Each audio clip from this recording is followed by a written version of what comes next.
May mga labing malakas ngunit tahimik sa totoo. May mga taingang nakaririnig ng sigaw, ngunit bingi sa luha ng kapwa sa mundo. Kung ang dilim mo'y walang umaga at ang gabi tila walang wakas, huwag mabahala kaibigan kung ika'y isinilang na kulang. May mga taong buo ang katawan, ngunit wasak ang konsensya at pananaw. Ang tunay na mundo'y di nalalayo.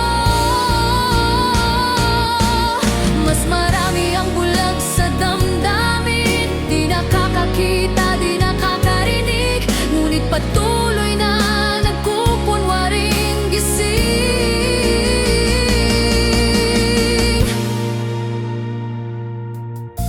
Pinagkaitan ka man ng anyo at kulay, hindi ka ninakawan ng pagkatao, sapagkat may mga taong nakakakita, ngunit piniling talikuran ng totoo. Kung nais mong umawit ng iyong damdamin, ngunit walang tinig na lumalabas,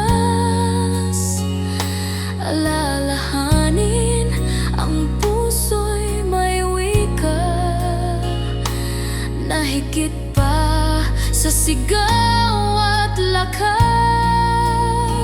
Sa 10 daliri at kumpas ng kamay, may mensaheng kaya